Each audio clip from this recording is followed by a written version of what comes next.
Aleluia. Glória a Deus. Antes de você sentar, dá um abraço em pelo menos 2 pessoas aí. Diga para ela que bom que você veio hoje. Aleluia. Fala com vontade, hein? Senão ele vai perceber. Fala para ele que bom que você veio hoje. Se você já falou com 2 pessoas, pode sentar. Mas senta dando glória a Deus aí, em nome de Jesus. Aleluia. Quem está feliz de estar aqui, dá um glória a Deus bem alto. Aleluia. Deus é maravilhoso, querido. E hoje nós estamos aqui numa quarta-feira, o meio da semana. Para quê? Para abençoar o restante da sua semana, amém?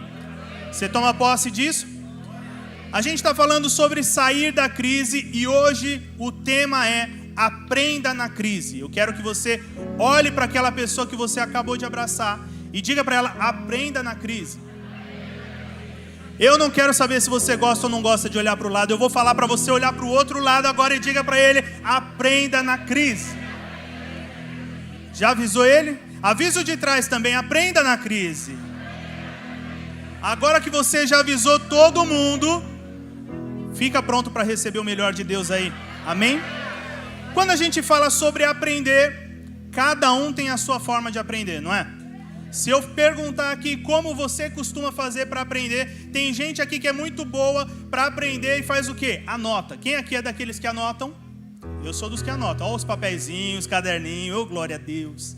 Se eu falar aqui, quem é bom daqueles que ficam gravando, aqueles que pegam o celular, filmam, gravam áudio, levanta a mãozinha.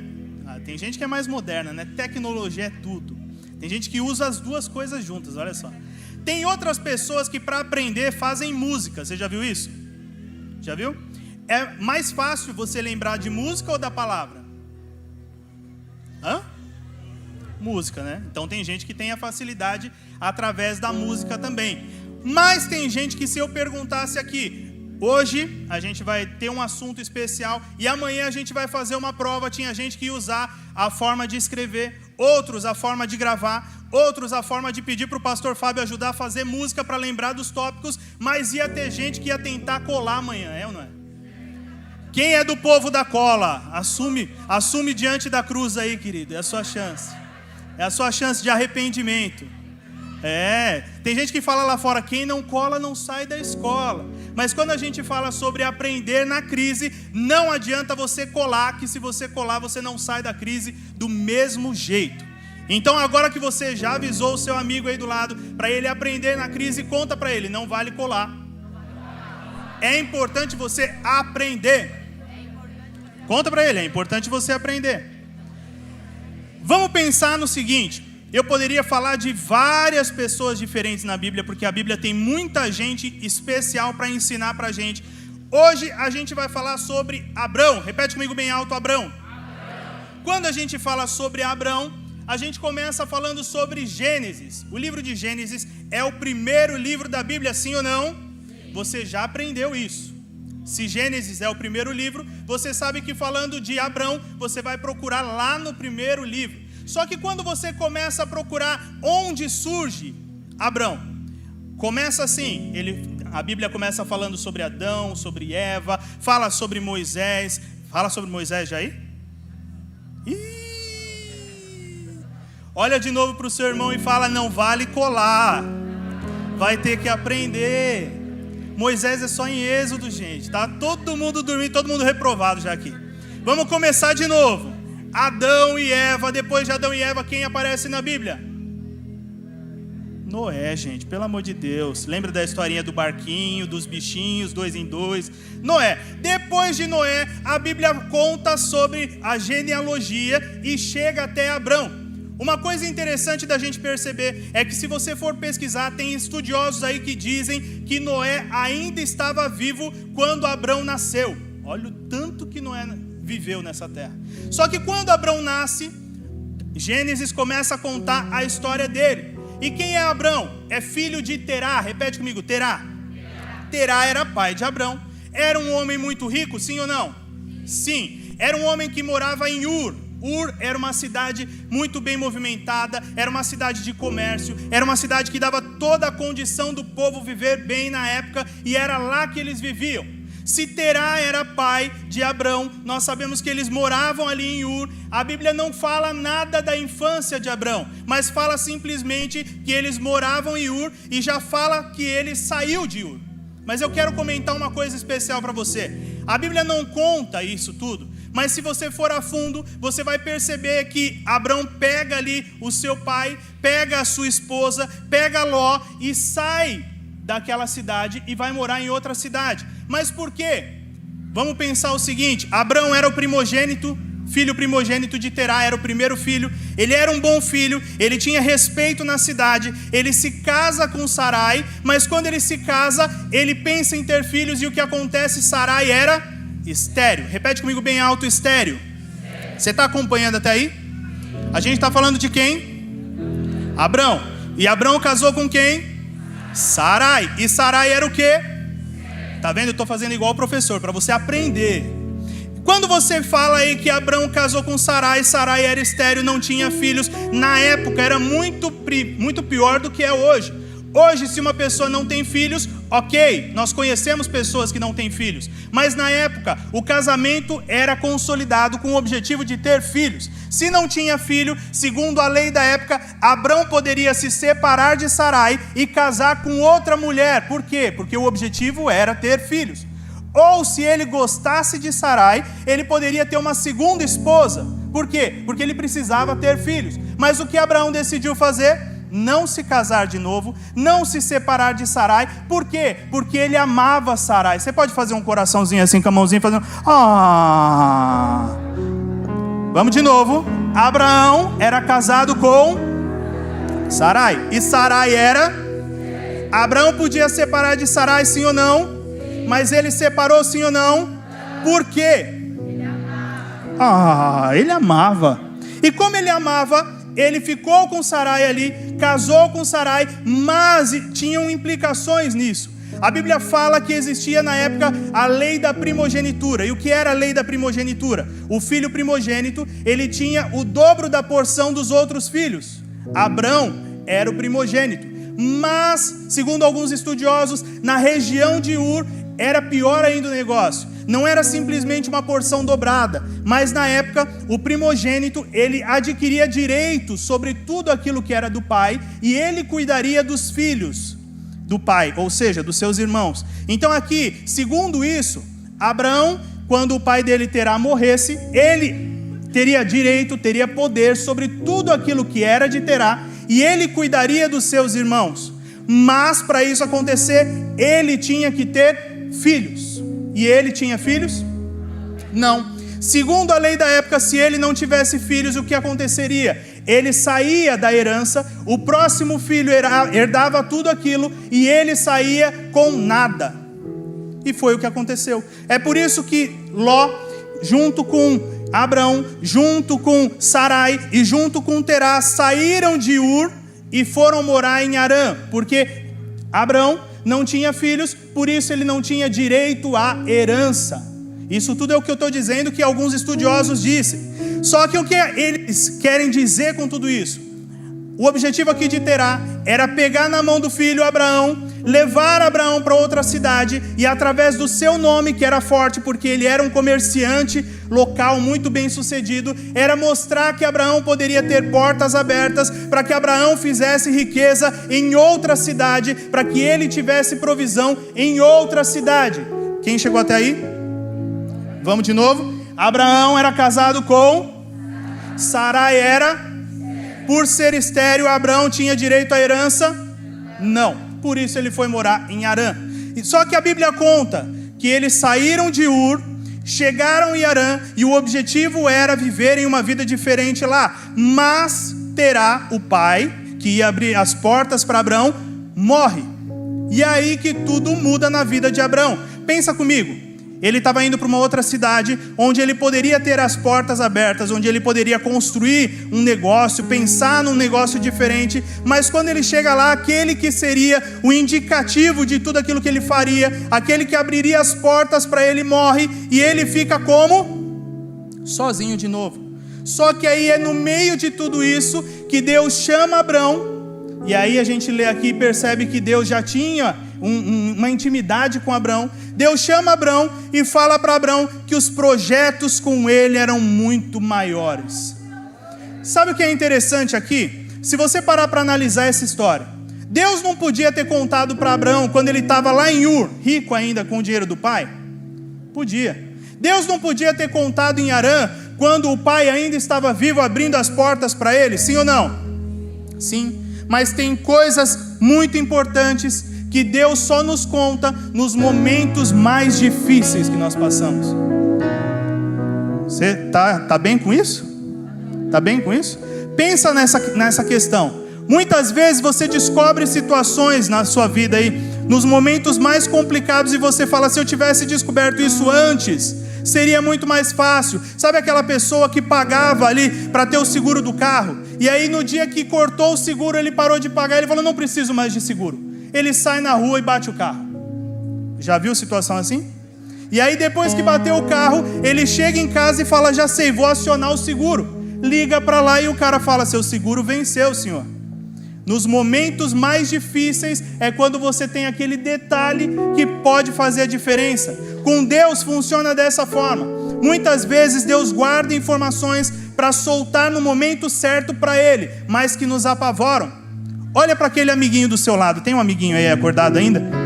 Diga para o seu amiguinho: você já percebeu isso? Já aconteceu na sua vida dessa forma?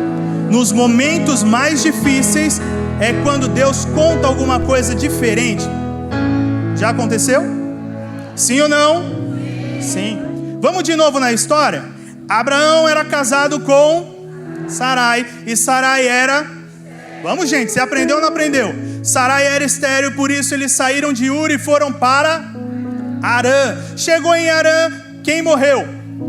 O pai, Terá. E aí Deus chega e fala diretamente com Abraão em Gênesis capítulo 12. Abra sua Bíblia aí, Gênesis capítulo 12. Se você é dos que anotam, já marca aí, 12, versículo 1 a 3. Vamos ler junto? Ora, o Senhor disse a Abraão: sai-te da tua terra, da tua parentela e da casa de teu pai, para a terra que eu te mostrarei. E far-te-ei uma grande nação, e abençoar-te-ei, e engrandecerei o teu nome, e tu serás uma bênção. E abençoarei os que te abençoarem, e amaldiçoarei os que te amaldiçoarem, e em ti serão benditas todas as famílias da terra. Sabemos aqui que o pai de Abraão tinha dinheiro. O nome dele era Terá. Lembra? Terá. Ele tinha dinheiro. Ele não poderia fazer parte dessa história e ser um patrocinador da história de Abraão? Poderia. Só que qual era o projeto de Deus com Abraão? O projeto de Deus com Abraão é que a história dele fosse completamente diferente do que era de Terá. Terá, segundo a Bíblia, ele era um comerciante que vendia estátuas de deuses. Ou seja, ele não tinha vínculo com o Deus Todo-Poderoso. Por outro lado, Abraão amava quem? Deus, acima de qualquer coisa. Por isso a história do povo de Deus não tinha como começar lá em Terá, mas tinha que começar em Abraão. Por quê? Porque os atos de Abraão, o amor de Abraão, tudo levava numa ligação real com Deus. Talvez hoje na sua vida você diga assim: por que é que tem que começar nesse momento a mudança toda da minha história? Por que eu tenho que passar por situações tão difíceis? E aqui nós estamos no dia 3 de agosto. Por quê? Porque Deus escreveu a história para começar a partir de hoje. Então aprenda na crise aquilo que você precisa, porque a partir de hoje a tua história vai ser completamente diferente. Eu não estou aqui para te empolgar, eu não estou aqui para você dar simplesmente glória a Deus, mas eu quero que você aprenda que Deus tem coisas especiais para você. Ele te fez para que você fosse poderoso na terra. Você pode falar isso para alguém perto de você? Diga aí: você foi criado para ser alguém especial na terra. Aleluia! Glória a Deus! E olhando a história de Abraão, Deus ele separou Abraão para ser alguém especial. E sabe qual era o termo que usaram desde antigamente até hoje para Abraão? Ele era um patriarca. Repete comigo bem alto: patriarca. O que é um patriarca? É aquele que é o chefe da família, é aquele que cuida e zela por tudo, desde recurso financeiro, desde responsabilidade com os descendentes. Então, aqui no caso, Abrão era o início de uma história nova para o povo de Deus. A Bíblia começa a falar lá de Adão, sim. A Bíblia conta sobre Noé que construiu a arca, sim. Mas quem é aquele que é considerado patriarca? Abraão, porque o coração dele estava ligado a Deus e ele estava pronto a ser o pai de todas as nações. Como? Amando a Deus sobre todas as coisas. Se a gente entende isso, você percebe uma coisa: a história do povo de Deus começa a partir de Abraão de forma real. Por quê? Porque essa intimidade, essa ligação com Deus dependia do quê? De vontade, de desejo. Outras pessoas tiveram intimidade com Deus antes dele? Sim, mas Abraão foi aquele que abriu o coração e acreditou naquilo que Deus faria. Eu não sei como você chegou aqui hoje, talvez você tenha chegado sem fé nenhuma, mas eu digo para você que através da história de Abraão, você tem condição de enxergar que se você tiver fé como um grão de mostarda, Deus vai te fazer um patriarca, Deus vai te fazer um pai de nações. E o que isso significa? Significa que onde você pisar vai ser conquistado, não para você, mas para o reino de Deus. Você pode aplaudir a Jesus aí? Aleluia! Pensando nisso, agora a gente começa a ministração. Aprenda na crise. A primeira coisa que você tem que aprender: se apegue às promessas. Repete comigo bem alto: se apegue às promessas. O que seria se apegar às promessas? Talvez o maior problema que nós temos hoje é que quando nós estamos no meio da crise, dá um branco geral na nossa cabeça. A gente não lembra nem do que aconteceu antes e nem daquilo que Deus falou que aconteceria no futuro. A gente se apega ao presente. E quando você se apega ao presente, você valoriza o presente ruim que você está passando e esquece de tudo aquilo que Deus já fez na sua vida. Espera um pouquinho. A crise pode ser complicada, mas esse é o Deus que cuidou de você desde que você nasceu, que abriu o mar na tua frente, que desceu o maná na sua mão quando foi necessário. Ele é o Deus que cuidou de tudo para que você chegasse aqui na Aliança da Paz hoje. Para de olhar só para o presente e olha para o Deus que começou a boa obra e vai terminar na sua vida. O problema aqui é um só. Quando a gente se apega ao presente, o presente pesa muito mais do que qualquer outra coisa. Já aconteceu isso com você? Se hoje você tiver com febre, pode ser a mesma temperatura que você mediu ontem, mas perguntam para você como você está. Hoje eu estou muito mal, nunca estive tão mal. Amanhã você pode até estar com 1 grau a menos, mas perguntam para você e você fala: não, hoje meu corpo está muito ruim, está pior do que ontem. Por quê? Você se apega ao presente. Você lembra daquilo que você está vivendo hoje, mas esquece aquilo que já aconteceu lá atrás. Quando a gente olha para o passado, a gente enxerga o Deus que fez grandes coisas. Quando você olha para o futuro, você enxerga o Deus que colocou nas tuas mãos promessas. Mas quando eu olho para o presente, parece que nada está valendo a pena. Parece que está sendo um fardo para mim. Parece que está sendo pesado. Quando a gente fala sobre passar por uma crise, você fala assim: parece que ela é infinita. Não parece? Se eu perguntar aqui, há quanto tempo nós estamos aí nesse regime de pandemia? Tem gente que vai falar: faz uns 25 anos. Por quê? Porque parece infinito o presente. Mas quando a gente olha para trás e vê que Deus cuidou de nós desde o princípio, e Deus disse que o Brasil, que nós seríamos cuidados e guardados, amanhã já é o futuro, querido. Então quando a gente para de olhar para o peso do presente e entende o tamanho do nosso Deus, a gente consegue viver muito melhor nos momentos de crise. E aí que está a chave. A crise não é simplesmente para ser vivida.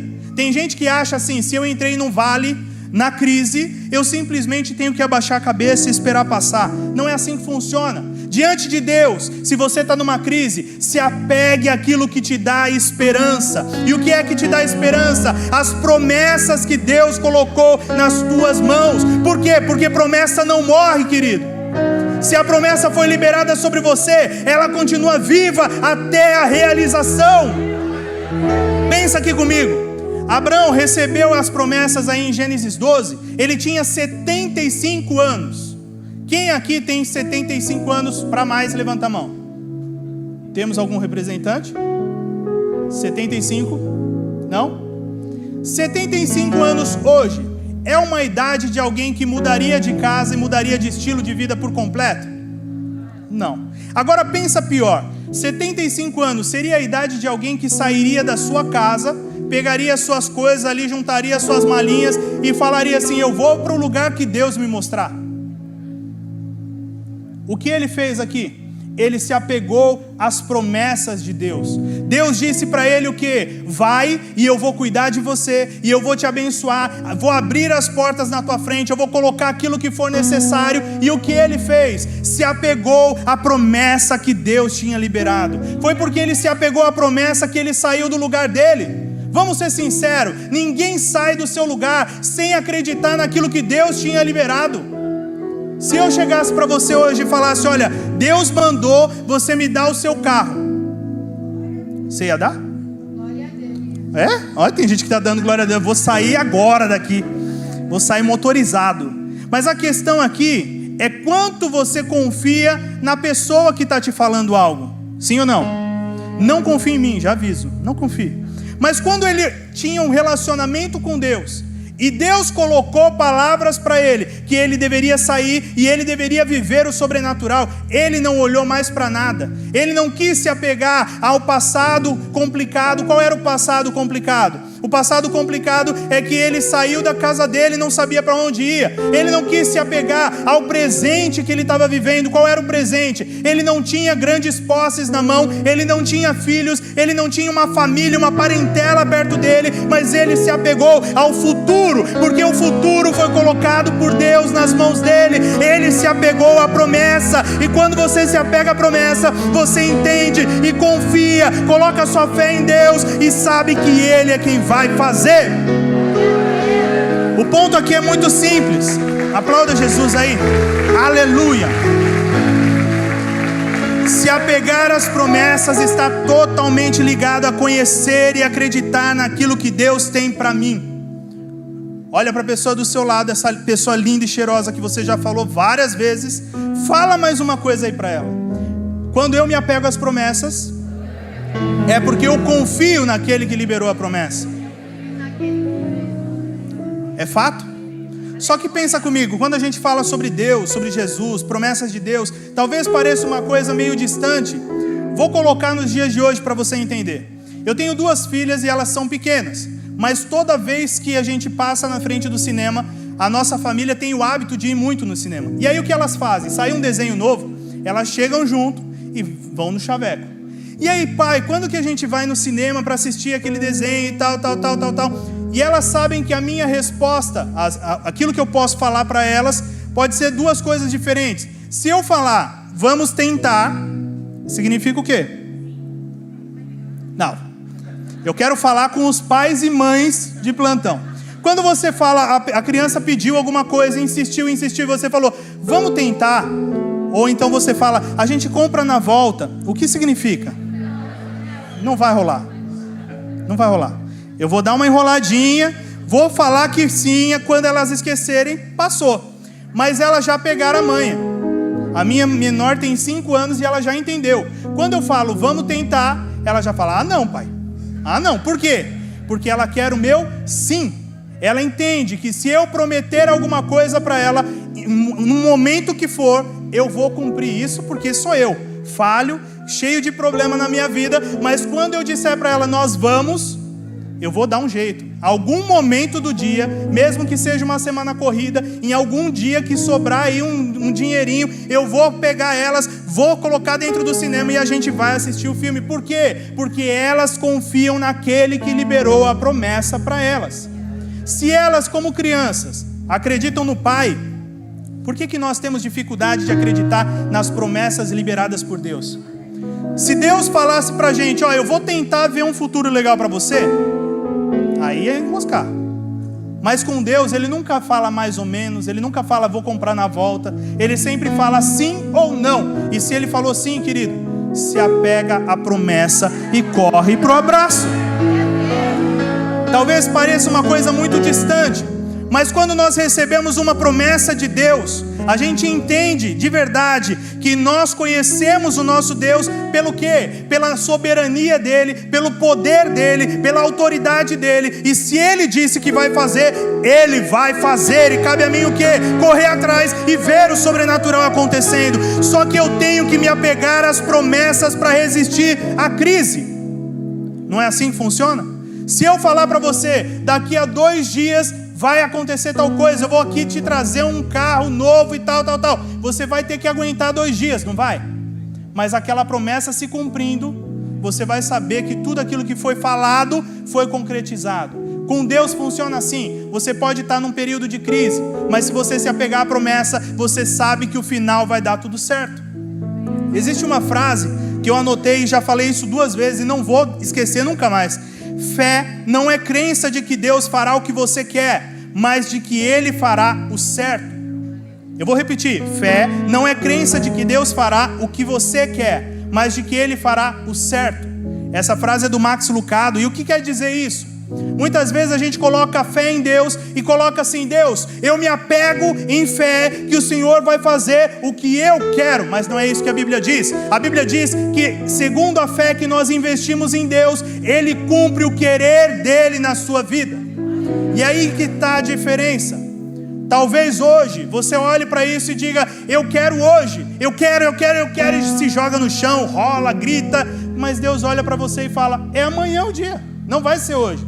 Então a fé que é depositada em Deus tem que ser liberada para que Ele realize no momento certo, no momento dEle, da forma dEle. Por isso, olhe mais uma vez para a pessoa do seu lado e diga: se apegue à promessa. Segundo ponto que a gente aprende aqui, na crise Deus está mais perto. Na crise Deus está mais... Que frase herege é essa? Que frase herege. Por quê? Deus está mais perto na crise? Tá, mas é por causa da ação dele? Não, é por causa da minha ação. Ele está mais perto porque eu me dedico a ir mais perto dele. Nos momentos de crise é que eu me abro a buscar mais a Ele, a estar mais perto daquilo que Ele tem para mim. Nos momentos de crise, de maior dificuldade, é quando nós nos abrimos a ter um relacionamento mais íntimo com Deus. É verdade ou não é? Vai, seja sincero agora. Você já assumiu que colava e não quer assumir agora a realidade agora. Vamos de novo. É ou não é verdade? Nos momentos de crise você se achega mais a Deus aí? É verdade. Em Gênesis, se você olhar a história de Abrão, a primeira vez que ele fez um altar para Deus foi depois que ele entrou na crise. Antes da crise, não cita altar. Depois que ele saiu do meio da parentela dele, ele estava sozinho. Depois que ele largou para trás a terra do pai dele, a condição financeira que o pai dele poderia dar para ele, ele estava sozinho, estava apegado à promessa que ele fez um altar e adorou ao Senhor com um altar. Até Abrão, que é Abrão, mostra isso para a gente. No momento de crise foi o momento que ele começou a se achegar ainda mais a Deus. A Bíblia fala que ele já tinha um relacionamento com Deus, mas o altar é um símbolo quê? De ligação completa, de intimidade. Quem fazia altar nessa época é porque amava a Deus realmente. E aí que está a questão. Assim acontece com a gente. Quando situações difíceis nos amassam, é quando a gente tem dedicação, quando a gente tem determinação de ir orar. É ou não é? E isso é ruim? Não, é bom. Nós somos humanos, mas eu preciso entender que quanto mais eu estiver perto de Deus, melhor vai ser o período de crise que eu vou passar. Como assim? Vai doer menos, querido. Essa é a realidade. Todo mundo sabe que nós vamos, durante a nossa vida, passar por momentos difíceis. É ou não é? A Bíblia diz isso. Não é?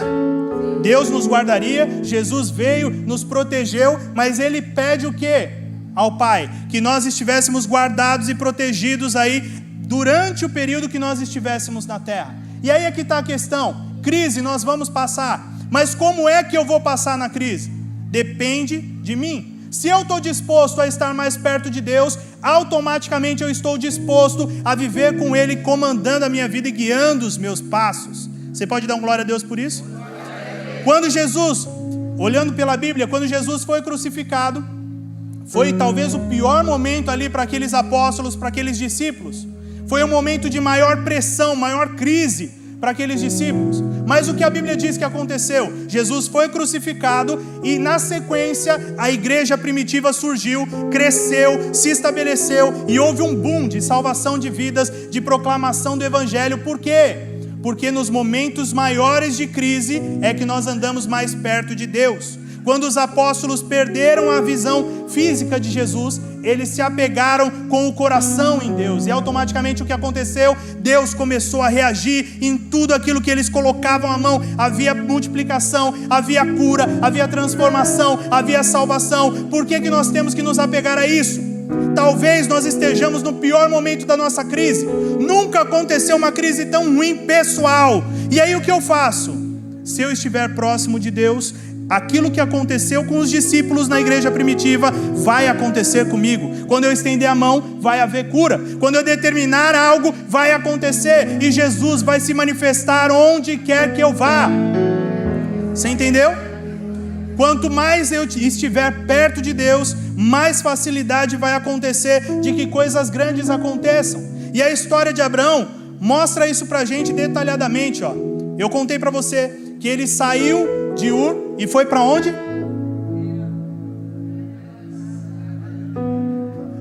Cadê os que anotam? Ajuda aí os que anotam.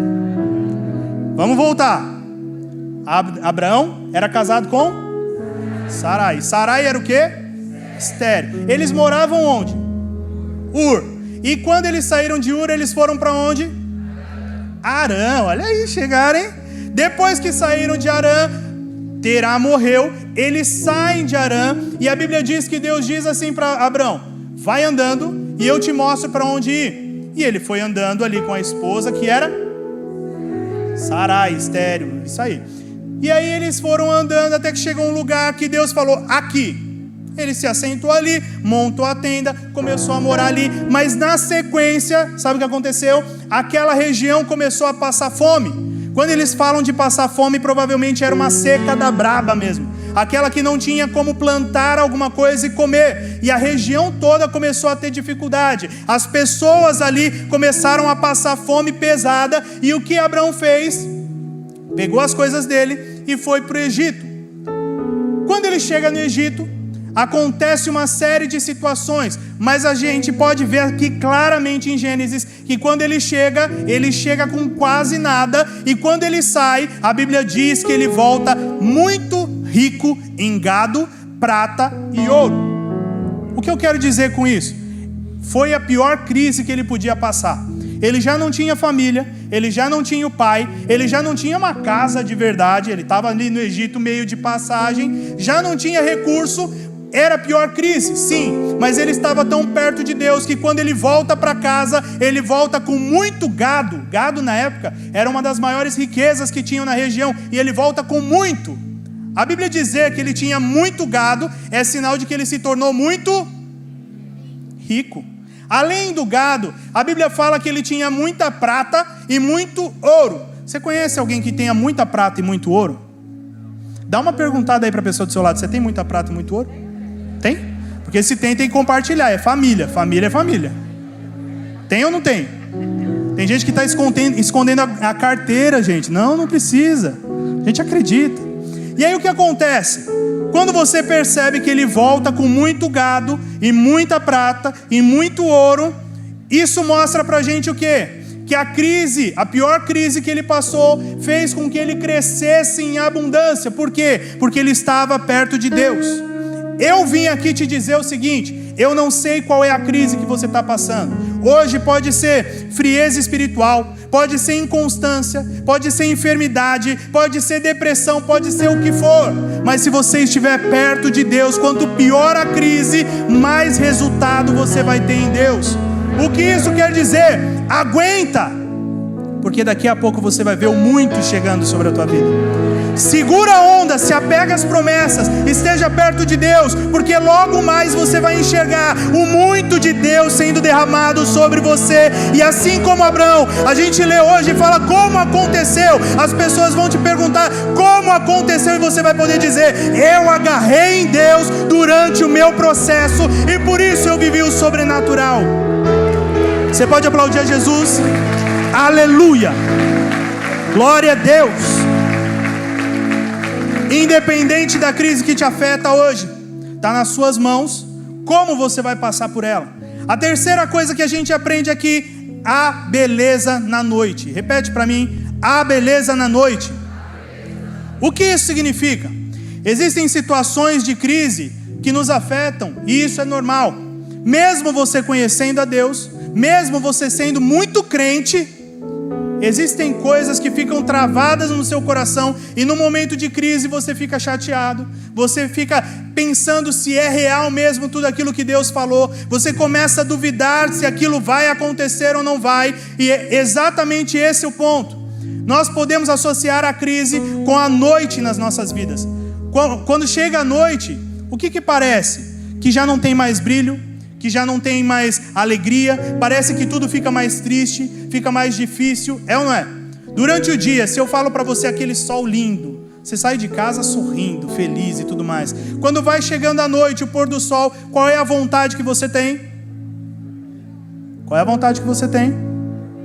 Dormir, ir para casa, assistir Netflix, coberto até aqui em cima com uma pipoquinha do lado para não se mexer muito. Aquele que só mexe a mão para dentro e para fora, assim. Qual é a questão aqui? É que muitas vezes na nossa vida a gente está nesse período de noite. E o que é o período da noite? É um período que é tão triste, é que não tem mais brilho nenhum, que eu me sinto no centro da maior dificuldade. Parece que eu quero me esconder. E esse se esconder tem a ver com o quê? Pode ter a ver com medo do que tem lá fora. Pode ter a ver até mesmo com cansaço físico. Quando a gente fala que está vivendo o momento da noite na nossa vida, é a mesma coisa que falar que eu estou escuro, estou ali sozinho, estou isolado, estou com medo. E isso tudo aconteceu com Abrão. Mas peraí, Abrão não recebeu a promessa, sim ou não? Cadê o povo que estava vivo? Abrão recebeu a promessa, sim ou não? Sim. Abrão não se apegou às promessas, sim ou não? Ele não ficou perto de Deus, sim ou não? Mas ele era humano. E como ser humano, chegou um momento que a Bíblia diz que ele começou a pensar assim: eu sei, Deus, que vai acontecer. Eu sei que eu vou ser pai de nações, mas eu já desisti de ser pai, porque eu penso que não vai rolar. Então eu já estou pensando aqui, como que eu vou deixar a minha herança? Para quem que vai ser? Vai ser para aquele servo que nasceu na minha casa, o Damasceno Eliezer. E tudo isso mostrava o quê? Ele confiava em Deus? Sim. Mas ao mesmo tempo que ele confiava, ele começou a limitar aquilo que poderia acontecer. Por quê? Porque ele já não acreditava mais que ia acontecer daquele jeito. Ele pensou que não ia ser um milagre nota 10. Ia ser um milagre nota 6. Já é bom, já dá para passar. Mas na visão de Deus, nunca é nota 6, querido. E aqui, Deus chama Abrão e fala de forma clara. Gênesis capítulo 15, versículo 1. Cutuca seu irmão do lado, fala aí, Gênesis 15, versículo 1. Diz assim, ó: depois destas coisas veio a palavra do Senhor a Abrão em visão, dizendo: não temas, Abrão, eu sou o teu escudo, o teu grandíssimo galardão. Então disse Abrão: Senhor Deus, que me has de dar, pois ando sem filhos, e o mordomo da minha casa é o Damasceno Eliezer. Disse mais Abrão: eis que não me tens dado filhos, e eis que um nascido na minha casa será o meu herdeiro. E eis que veio a palavra do Senhor a ele, dizendo: este não será o teu herdeiro, mas aquele que de tuas entranhas saía, este será o teu herdeiro. Então o levou fora. Quem levou fora? Deus levou Abrão para fora e disse: olha agora para os céus e conta as estrelas, se as pode contar. E disse-lhe: assim será a tua descendência. Vou mostrar para você mais claramente o que aconteceu aqui. Abrão estava naquele período de noite, naquele período onde ele estava se sentindo sozinho, onde ele estava se sentindo isolado, onde ele estava talvez triste. Ele viu grandes promessas de Deus acontecerem, ele viu Deus cuidar dele até aqui, mas ele já começa a duvidar que ele vai ter filhos. E Deus chama ele, fala: eu vou fazer, eu vou cumprir, e fala o seguinte: sai da tenda e olha para as estrelas do céu. Eu não sei como você imagina essa cena, mas para mim eu penso de uma forma muito simples. Se Deus quisesse falar com Abrão, ele não podia ter falado enquanto Abrão estava na cama? Podia ou não podia? Sim. Ele não podia ter falado no coração de Abraão: Abraão, eu estou com você, fica tranquilo, vai dar tudo certo. Podia ou não podia? Podia.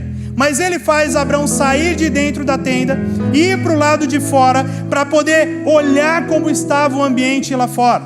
Pensa comigo, se a gente falou que a noite é igual a um período de tristeza, de isolamento, de desilusão, a gente olhando que ele saiu de dentro da tenda, era noite, e ele foi lá fora. Estava noite lá fora?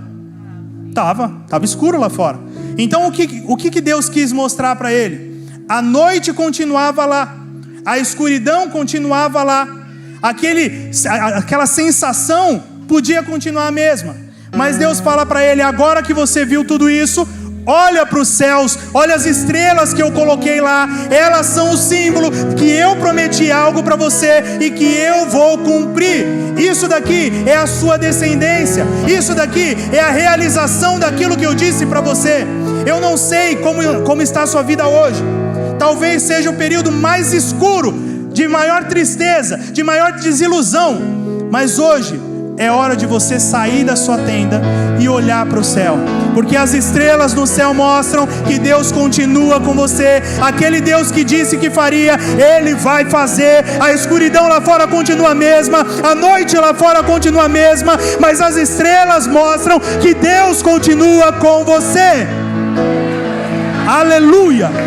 Abassubi canta lá baixei, Abassuribi canta lá baixei. Quando a bassubi de camarracebe anda lá baixei, e manubi de camarracebe ondoro o chomiribi caminhanda hai, eribi cabianda lá bachorobo comianda lá baixerebecai, indi cam aceba lá bachobi astebe andara bahai, damassuribi candara baixerebe caminhanda lá bahai.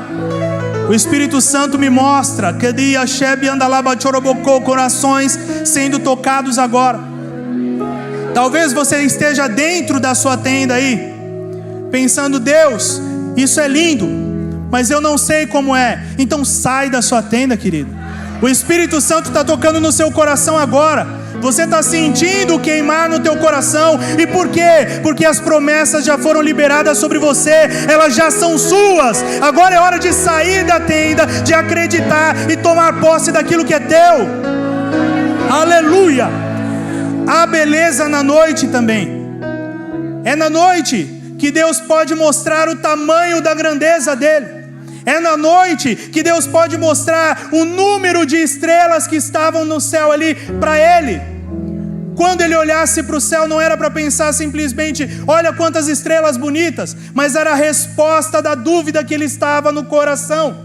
Era o símbolo de que por onde ele passasse, anos e anos poderiam correr. Toda vez que ele olhasse para o céu, ele lembraria que a promessa de Deus continuava com ele. Então não importa o tempo que você está nesse período de noite, olha as estrelas que estão brilhando para você. Aleluia, aleluia. Há uma promessa sobre você, e quando há promessa, crise nenhuma pode fazer algo contra isso. Não importa o tamanho da crise, não importa aquilo que tem te assolado, aquilo que tem te exprimido. A crise pode ser enorme, mas ela não tem como tirar as estrelas do céu, querido. A dificuldade que você passa pode doer aqui dentro, mas ela não muda o tamanho do seu Deus. Ele continua o mesmo, Ele continua com poder e glória sobre a sua vida. E quer saber um detalhe mais importante ainda? Talvez a gente olhe para essa situação de viver um período de noite e pense: meu Deus, que essa noite acabe logo. Mas eu não sei se você já foi para um lugar diferente daqui da cidade, mas quando você vai para um lugar onde o céu está mais escuro, onde o ambiente todo não tem luzes, não tem nada de fumaça, não tem nada cobrindo o céu, quanto mais escura for a noite, mais você enxerga as estrelas que estão no céu. Quando você percebe que quanto maior a dificuldade que você estiver passando, mais você enxerga aquilo que Deus tem para você, é que você compreende o que Abraão viveu aqui. As estrelas estão ali para nos lembrar que o choro pode durar uma noite, mas a alegria, ela vem pela manhã. Não existe noite que dure para sempre, não existe. E aí é que está a questão. Nós podemos nos apegar ao presente, Mas se eu olhar para o presente, eu deixo de enxergar aquilo que Deus tem para mim por todos os dias da minha vida. Eu não sei se você acompanha esse lance de estações, mas a gente está no inverno, sim ou não? E o período do inverno, quais são as características dele? É um tempo frio. E o que acontece com as plantinhas? Elas secam, elas murcham. Se você for para países que tem neve, morre tudo. Só que tem um segredo: o inverno dura um tempo, mas depois que o inverno acaba, vem a primavera sobre a sua vida. Talvez hoje você esteja pensando assim: eu estou numa situação difícil, eu preciso sair da crise urgente. Não posso dizer para você que vai acabar hoje, mas eu digo que quando acabar, vem uma primavera por aí. E quando a primavera vier, ela traz novidade de vida. Quando ela vem com novidade de vida, ela traz novas cores, novos cheiros, ela traz novas flores, novos frutos. E isso representa o quê? Haverá renovo sobre você. Eu não sei o tamanho da crise, eu não sei o tempo que você está passando, mas há uma primavera chegando por aí, e quando ela chegar, o novo de Deus estará sobre você. Aleluia. Você pode aplaudir a Jesus de verdade aí? Santo é o teu nome, Jesus.